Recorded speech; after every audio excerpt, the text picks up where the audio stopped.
बिस्मिल्लाहिर्रहमानिर्रहीम। लाखों करोड़ों दुरूदो सलाम मोहम्मद मुस्तफ़ा सल्लल्लाहु अलैहि वसल्लम और आले मोहम्मद पर। मैं हूँ उमर दराज गोंदल। बहुत सारे हरबे अपनाए गए, अब तक तमाम हरबे इमरान खान के हवाले से नहीं चल रहे। अब एक नया हरबा अपनाया गया है, लेकिन ये हरबा भी नहीं चलेगा।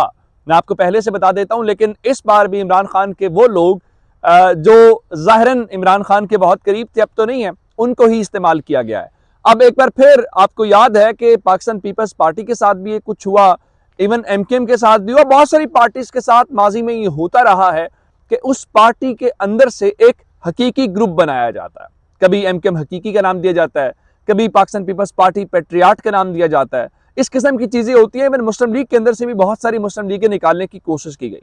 अब पाकिस्तान तहरीक इंसाफ और इमरान खान की बारी है, और अब मुकम्मल तौर पर तहरीक इंसाफ हकीकी लॉन्च करने के तमाम तर इंतजामात मुकम्मल हो चुके हैं और मुख्तलिफ लोगों से मुलाकातें, कॉन्टेक्ट्स हो रहे हैं। ये तो तहरीक इंसाफ वाले खुद भी बताते हैं कि उनके लोगों को फोन्स भी आते हैं, बहुत कुछ है। और ये सारा काम इलेक्शन से पहले पहले होना है, इलेक्शन अब हो या बाद के अंदर हो। अब सवाल ये पैदा होता है कि अब ये कौन से लोग हैं, कौन इसको लीड कर रहा है और इसका बेस क्या है। पंजाब है, सिंध है, खैबर पख्तूनख्वा है, बलूचिस्तान है, कहाँ पे है?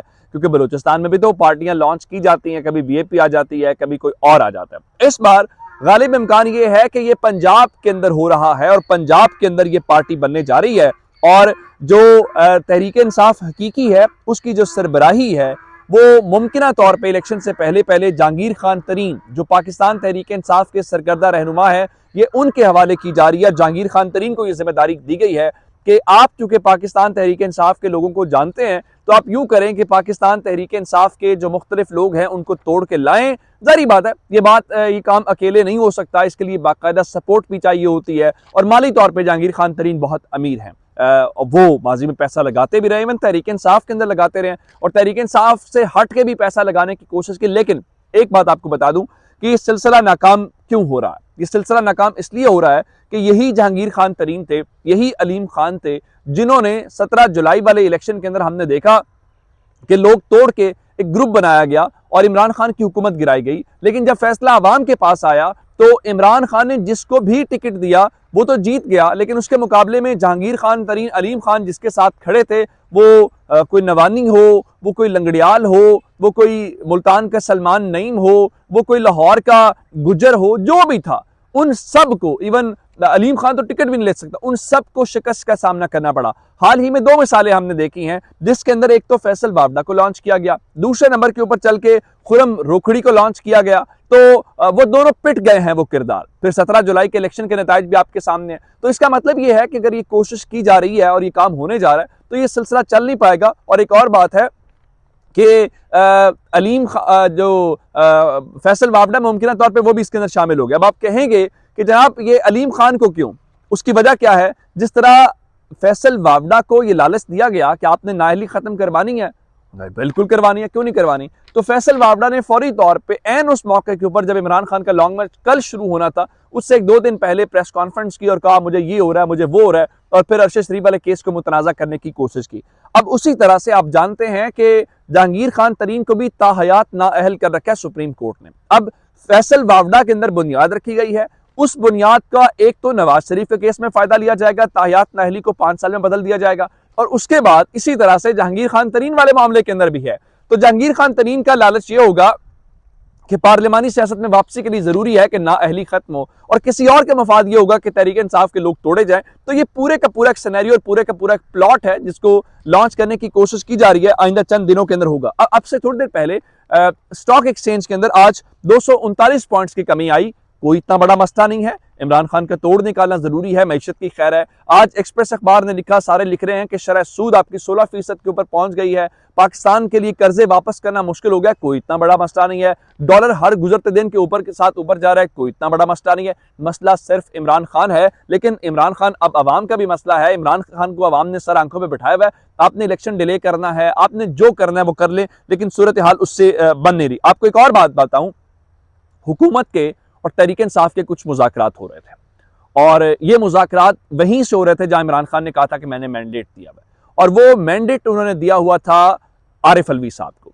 आपको याद होगा जब आर्मी चीफ की तैनाती हुई, उससे पहले इसहाक डार साहब की और सदर साहब की मुलाकात हुई। गो के ख्वाजा आसिफ ये फरमा रहे थे जी सदर साहब को ब्रीफ करने गए थे मईशत के ऊपर इसहाक डार साहब, लेकिन इसका हकीकत से ताल्लुक नहीं है। कुछ बातचीत हो रही थी, कुछ चीज़ें सेटल डाउन करने की कोशिश की जा रही थी, लेकिन आज की लेटेस्ट खबर ये है कि उन मुज़ाकरात के अंदर तातुल आ गया है। हुकूमत का ख्याल ये है कि शायद हम बहुत कोई अच्छी पोजीशन के अंदर आ गए हैं और इमरान खान हमसे इलेक्शन मांग रहे थे। इमरान खान ऐसा नहीं है, लेकिन फिलहाल क्योंकि इसहाक डार पैगाम लेके गए थे, उस पैगाम का जवाब लेके आना था, सदर साहब को बताना था, और सदर साहब चूंकि पाकिस्तान तहरीक इंसाफ के भी हाफ के ऊपर ये बात कर रहे हैं, वो तहरीक इंसाफ का हिस्सा भी हैं, तो इमरान खान खुद कह चुके हैं कि उन्होंने बातचीत का मैंडेट सिर्फ और सिर्फ आरिफ अलवी को दिया हुआ है।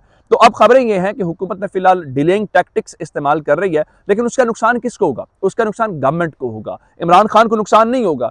इवन उनके अपने इत्तेहादी कमर जमान कायरा ने, जो पीपल्स पार्टी के हैं, वो खुद भी हुकूमत का हिस्सा है, उन्होंने हुकूमत को कहा है कि अगर इमरान खान आपको इस बारे में मुज़ाकरात का कह रहे हैं तो आप मेहरबानी करें और मुज़ाकरात की उस पेशकश के ऊपर गौर करें, लेकिन कमर जमान कायरा खुद भी तो हिस्सा है। दूसरी जानिब पंजाब के अंदर इन्होंने गवर्नर राज के ऑप्शन को रूल आउट कर दिया है और उसके बाद अब ये कोई तहरीक अदम एतमाद नहीं लाएंगे। एक खबर मैं आपको और देना चाहता हूँ, ये जो चौधरी परवेज इलाही साहब कह रहे हैं ना कि 3-4 महीने को, ये भी तो हो सकता है कि गवर्नमेंट को जो नून लीग है, पीडीएम, उसको डॉस देने के लिए ये भी तो स्ट्रेटेजी हो सकती है कि पब्लिकली कहा जाए जी अगले 3 महीने तो अभी असम्बलियां शायद डिसॉल्व ना हो, लेकिन at the same time summary move कर दी जाए। ये एक मैं पॉसिबिलिटी बता रहा हूँ आपको, ये भी हो सकती है। अब खबर ये है कि नून लीग ने फैसला ये किया है कि गवर्नर के जरिए एतमाद का वोट लेने का कहा जाए चौधरी परवेज इलाही को, ये कहा जाएगा इन दिनों के अंदर।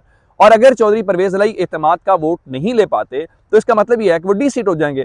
इसका मतलब ये होगा कि पंजाब के अंदर सीएम के इलेक्शन नया होगा, और इनका ख्याल ये है कि चौधरी शुजात हुसैन से उन्होंने उम्मीदें लगा ली हैं कि चौधरी शुजात हुसैन के ग्रुप के 6 लोग हैं एमपीएस, अगर वो 6 के 6 लोग जो हैं वो हमारे साथ आ जाएं तो इसका मतलब है कि हम सीएम बन सकते हैं। तो ये एक पॉसिबिलिटी से गवर्नमेंट के हलकों के अंदर चल रही है, जो वहां पे सारी सूरत हाल को अपनी तरफ से करने की कोशिश कर रहे हैं। लेकिन दूसरी जानिब पंजाब के अंदर चीफ सेक्रेटरी पंजाब कामरान अली अफजल जो हैं, उनकी छुट्टी खत्म हो गई, वो मुसलसल छुट्टियों के ऊपर हैं, लेकिन आज उन्होंने एक नई दरखास्त दे दी है और अगले न सिर्फ 30 रोज की छुट्टी मांग ली है, बल्कि वो पाकिस्तान से बाहर जाना चाहते हैं। वो ये फरमा रहे हैं कि वो ऑस्ट्रेलिया जाना चाहते हैं। अब पता नहीं जॉब से ज़्यादा ज़रूरी क्या काम है, तो फिलहाल दोबारा से खबरें ये हैं कि शायद वो काम नहीं करना चाहते, तो वो मुल्क से बाहर जाके वहाँ पे कुछ शायद सीखना चाहते हैं। लेकिन दूसरी जानिब चौधरी परवेज इलाही के इंटरव्यू के हवाले से अगर बात कर लें तो कल से वो इंटरव्यू चूंकि इतना ज़्यादा छाया हुआ है, तो आज उन्होंने बुज़दार साहब के हवाले से बहुत सारी गुफ्तगू की। तो बुज़दार साहब की आज अदालत में ज़मानत के सिलसिले में एक पेशी थी, उनसे सवाल हुआ चौधरी परवेज इलाही के हवाले से कि उन्होंने आपके मुतालिक की बातें की हैं, तो बुज़दार कम से कम उनको दाद तो देनी चाहिए। उन्होंने कंट्रोवर्सी बनाने के बजाय उस सवाल का जवाब देने से गुरेज किया, जिससे सूरत हाल मजीद आगे बढ़ सकती है। अब 2 खबरें और हैं, एक पीडीएम से मुतालिक है और एक असद उमर साहब के मुतालिक है।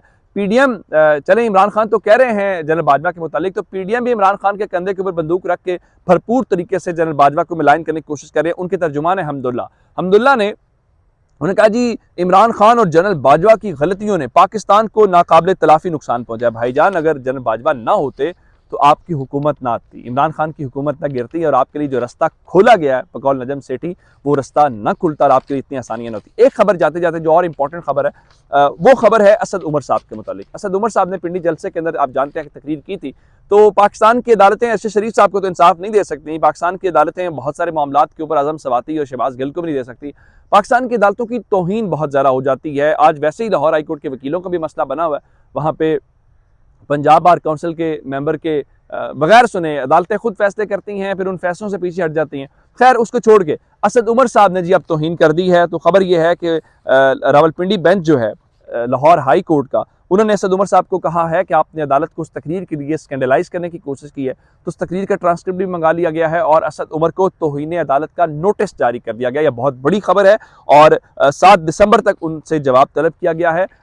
तौहीन तकरीरों से नहीं होती, तौहीन लोगों को इंसाफ न मिलने से होती है, तौहीन लोगों का एतमाद उठ जाने से होती है, तौहीन इस बात से होती है जब रात को नजम सेठी बैठ के ये कहे कि वो अदालतें रात को इसलिए खुल गई थी कि इमरान खान जनरल बाजवा को सैक करने लगे थे और जनरल बाजवा को डर था कि उनको घर ना भेज दिया जाए, तो अदालतें उन्होंने खुलवाई थी। तौहीन ये होती है कि आप जमहूर की बजाय ताकतवरों के साथ खड़े हों, ना कि किसी सियासी रहनुमा की जलसों के तकरीर हैं। सियासी तकरीरों को सियासत तक रहने दें, आप इंसाफ फराहम करें। अगर आपने तौहीन पूछनी हो तो अदालत में खड़े किसी साइल से पूछ लीजिएगा कि उसकी तौहीन कितनी होती है और पाकिस्तान के आइन और पाकिस्तान के अंदर निज़ाम इंसाफ की कितनी तौहीन है। अपना बहुत सारा ख्याल रखिएगा। खुदा हाफिज़।